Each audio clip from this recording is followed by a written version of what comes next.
Czytanie z księgi proroka Ezechiela. Podczas widzenia otrzymanego od Pana zaprowadził mnie anioł z powrotem przed wejście do świątyni, a oto wypływała woda spod progu świątyni w kierunku wschodnim, ponieważ przednia strona świątyni była zwrócona ku wschodowi, a woda płynęła spod prawej strony świątyni na południe od ołtarza. I wyprowadził mnie przez bramę północną i poza murami powiódł mnie do bramy zewnętrznej, zwróconej ku wschodowi. A oto woda wypływała spod prawej ściany świątyni na południe od ołtarza. Potem poprowadził mnie ów mąż w kierunku wschodnim. Miał on w ręku pręt mierniczy, odmierzył 1000 łokci i kazał mi przejść przez wodę. Woda sięgała aż do kostek. Następnie znów odmierzył 1000 łokci i kazał mi przejść przez wodę. Sięgała aż do kolan. I znów odmierzył 1000 łokci i kazał mi przejść. Sięgała aż do bioder. I znów odmierzył jeszcze 1000 łokci. Był tam już potok, którego nie mogłem przejść, gdyż woda była za głęboka.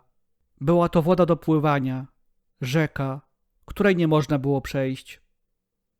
Potem rzekł do mnie: czy widziałeś to, synu człowieczy? I poprowadził mnie z powrotem wzdłuż rzeki. Gdy się odwróciłem, oto po obu stronach na brzegu rzeki znajdowało się wiele drzew. A on rzekł do mnie: woda ta płynie na obszar wschodni, wzdłuż stepów i rozlewa się w wodach słonych, a wtedy wody stają się zdrowe.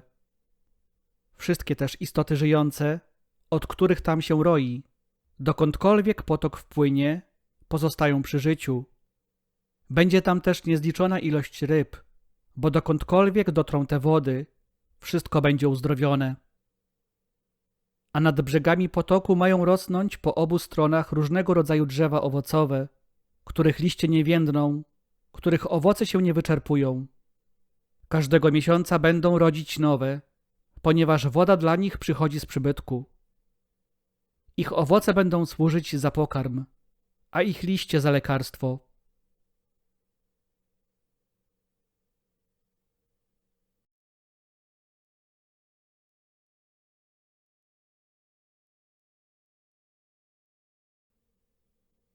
Słowa Ewangelii według świętego Jana. Było święto żydowskie i Jezus udał się do Jerozolimy. W Jerozolimie zaś jest przy owczej bramie sadzawka, nazwana po hebrajsku Betesda, mająca 5 krużganków. Leżało w nich mnóstwo chorych, niewidomych, chromych, sparaliżowanych. Znajdował się tam pewien człowiek, który już od lat 38 cierpiał na swoją chorobę. Gdy Jezus ujrzał go leżącego i poznał, że czeka już dłuższy czas, rzekł do niego: czy chcesz wyzdrowieć?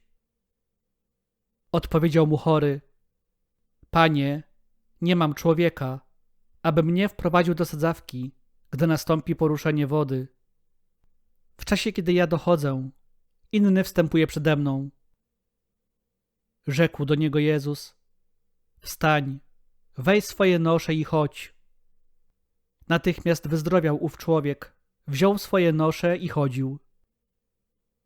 Jednakże dnia tego był szabat.